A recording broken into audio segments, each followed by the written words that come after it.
The storm came down from the mountains without mercy, dragging the night behind it like a dark curtain pulled across the plains. Wind screamed through the cottonwoods, and rain lashed the dirt road leading to Clay Walker's ranch, turning dust into mud and silence into something dangerous. Clay had just finished bolting. The barn doors, when he saw her, collapsed near the fence line like the land itself had rejected her. She was soaked, trembling and bleeding from a cut above her brow. Her dress was torn, her boots nearly falling apart, and her hands were clenched so tight they shook. Clay didn't ask where she came from. Didn't ask why a woman would be alone this far from town, in a storm that killed men stronger than her. He lifted her like she weighed nothing and carried her inside. That was Clay Walker, quiet, solid, built by years of loss and land. A rancher who spoke little because words had once cost him everything. He sat her by the fire, wrapped her in a blanket, and handed her water. She drank like someone who had been running for days. When she finally looked at him, her eyes weren't afraid anymore. They were desperate. "My name is Eliza," she said, her voice barely louder than the rain on the roof. Clay nodded. "You're safe here." That was all. Over the next days, Eliza healed slowly. She helped where she could, washing dishes, sweeping the porch, feeding the chickens. But Clay noticed the way she flinched at hoofbeats on the road, the way she stared toward the mountains at dusk like something was coming for her. At night, she cried softly, thinking the walls were too thick for him to hear. Clay didn't press. He had learned long ago that some truths claw their way out only when ready. They shared meals in silence that wasn't uncomfortable. The fire crackled. The wind softened. And something neither of them expected began to grow: trust. On the seventh night, as thunder rolled far away and the ranch rested under stars, Eliza finally spoke again. Her hands shook worse than before. "There's something you need to know," she whispered. Clay looked up. "If they find me, you'll be in danger too." He studied her face, scarred but strong, eyes carrying the weight of too many goodbyes. "I've lived with danger a long time." Her lips trembled. Tears spilled freely now. "They're looking for me because of a man," she said. "A man everyone believes is dead." Clay's chest tightened, but he said nothing. She swallowed hard, leaned closer, and whispered the name. A single name. The fire popped loudly. Clay Walker stood up so fast the chair scraped the floor. That name had been buried with his past, with blood, with fire, and it was impossible. Clay didn't sleep that night. The name echoed through his head like a gunshot across open land. A name he hadn't heard spoken aloud in 15 years. A name tied to betrayal, death, and the night his world burned down. "You're mistaken," he finally said, his voice rough. "That man died." Eliza shook her head. "I saw him." Those 3 words cut deeper than any blade.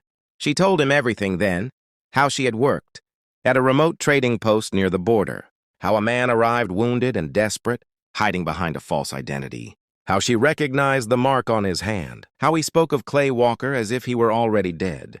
"He said you'd never forgive him," she whispered. Clay turned away, fists clenched.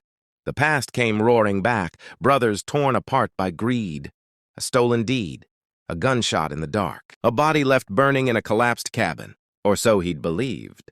"If he's alive," Clay said slowly, "then everything I buried is coming back." And it did. Riders began appearing near the ridge, strangers asking questions in town. A warning shot fired into the dirt one morning, too close to be coincidence. Clay made a choice. He saddled his horse and told Eliza the truth, about the man whose name she'd whispered, about why people would kill to keep him hidden, about the land beneath their feet worth more than gold to the wrong man. "You should leave," Clay said, "before this gets worse." Eliza stepped closer instead. "I ran my whole life. I won't do it again." Something fierce passed between them then. Not romance alone, but loyalty forged under fire. When the men finally came, they didn't expect resistance. They didn't expect a rancher who knew every inch of land. They didn't expect a woman who had already survived hell. And they didn't expect the truth to ride.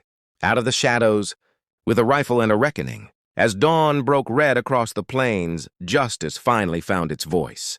And love, quiet, earned, unbreakable, stood where fear once lived. Morning didn't bring peace. It brought truth.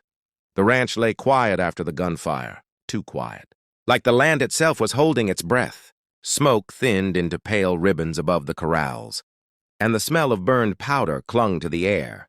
Clay stood near the fence line, rifle resting against his shoulder, eyes fixed on the rise beyond the cottonwoods. That was where the past had crawled back from. That was where it would try again. Eliza stepped out onto the porch, wrapped in Clay's coat. It hung loose on her, but she wore it like armor. She watched him for a long moment before speaking. "They'll come back," she said softly. Clay nodded. "Men like that don't quit. They circle." He turned to face her then, really face her. And she saw it. Something had changed in him overnight. The closed-off rancher who took her in without questions was still there. But beneath him stood a man sharpened by purpose. The truth had cracked him open, and now everything dangerous inside was awake. "You need to know the rest," he said. "If you're going to stay." "I am staying," Eliza replied without hesitation. Clay drew a slow breath. "The man you named was my brother." The words landed heavy between them. "Elias Walker," Clay continued. "Smart, charming, and hungry. He wanted this land long before I ever did.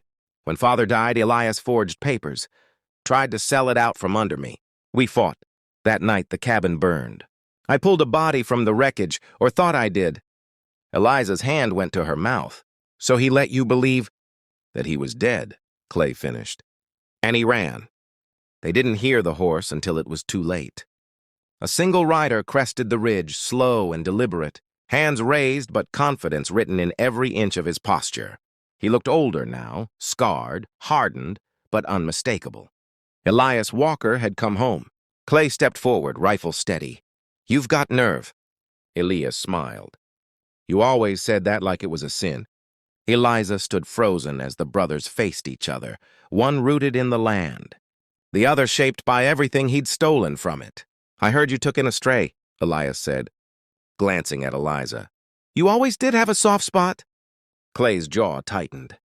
"She's under my protection." "That's unfortunate," Elias replied. "Because the men you scared off last night? They work for people who won't stop, and they want her." Eliza's voice cut in, stronger than she felt. "Why me?" Elias's smile faded. "Because you know I'm alive. And because you heard things you shouldn't have." The wind picked up, rattling the fence. Time stretched thin. "You leave," Clay said. "Now." Elias shook his head. "I can't. Not without what's mine." "What's yours burned 15 years ago," Clay snapped. "Along with any claim you had." Elias leaned closer, eyes cold. "Then I'll take something else." Before Clay could move, Elias whistled sharply. Riders emerged from the trees, 5 of them, guns drawn. Eliza's heart thundered. This was no longer a warning. This was a siege. Clay stepped back, positioning himself between Eliza and the men. "Go to the cellar," he whispered. "If anything happens, I won't leave you," she said. For a brief second, something unspoken passed between them. Fear, resolve, and a bond forged too fast and too deep to deny. The first shot shattered the moment. Chaos exploded across the ranch. Horses screamed. Wood splintered. Clay fired with deadly precision, moving like the land itself guided him. Eliza grabbed a fallen rifle, hands shaking but steady enough. She fired. A rider went down. Clay looked at her, surprised and proud. The fight ended as suddenly as it began. 2 men fled. One lay wounded. Elias, bleeding from the arm, stared at Clay with something close to awe. "You've changed," Elias said hoarsely. "So have you," Clay replied. "But you never learned when to stop." Sheriff's whistles sounded in the distance. Someone in town had finally acted. Elias backed his horse away. "This isn't over," he warned. "Blood remembers blood."